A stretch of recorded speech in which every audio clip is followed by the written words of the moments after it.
Elijah Catman estaba a favor de los uniformes. Era conocido por decir en el Congreso de Guerra de 1878. Me gustaría usar un traje de ropa que les permitirá a todos saber que quise decir guerra hasta los dientes y salvación para el mundo.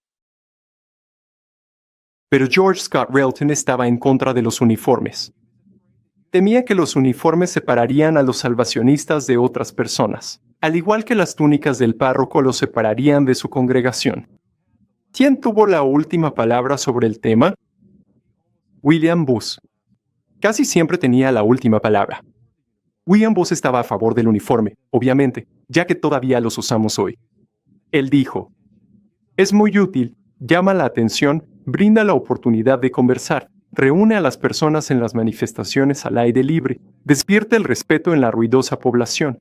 Indica no solo la conexión con el ejército, sino también la posición de la persona en él, y es una salvaguarda contra la conformidad con la moda del día. Entonces, dentro de 3 años, Catherine Booth creó uniformes sencillos y distintivos con gorros fuertes, sombreros para mujeres, ya que la gente a menudo arrojaba cosas a los salvacionistas. El uniforme varía según el país en el que se usa.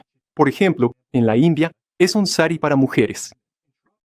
En los países tropicales, el uniforme es blanco, café claro o gris en lugar de azul marino que absorbe el sol.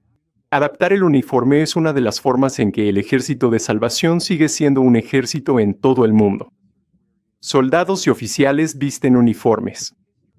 También saludan. En la historia del Ejército de Salvación, Robert Sandow escribió: el saludo del Ejército de Salvación se da apuntando el dedo índice derecho hacia arriba. Significa el reconocimiento de un conciudadano y un viajero al cielo, y una promesa de hacer todo lo posible para llevar a otros al cielo también. Hemos hablado de la ropa, pero lo más importante, hablemos de las personas con uniformes, soldados, oficiales y enviados. Los adherentes son miembros del Ejército de Salvación. Un adherente no tiene que aceptar completamente las regulaciones del Ejército de Salvación como lo hace un soldado.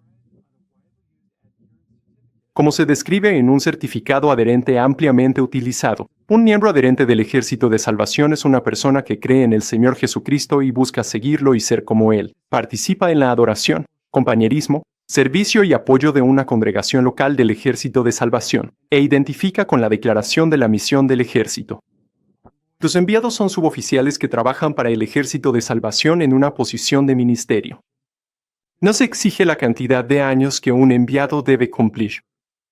Sin comisión significa que no han pasado por el periodo de capacitación de 2 años y que no están ordenados. Como no están ordenados, no pueden realizar bodas. Los oficiales son ministros ordenados en el Ejército de Salvación. Ordenado esencialmente significa pasar por un entrenamiento y tener órdenes sagradas encargadas o puestas sobre usted. Significa hacerse ministro o pastor. Veamos qué sabe sobre los rangos del Ejército de Salvación.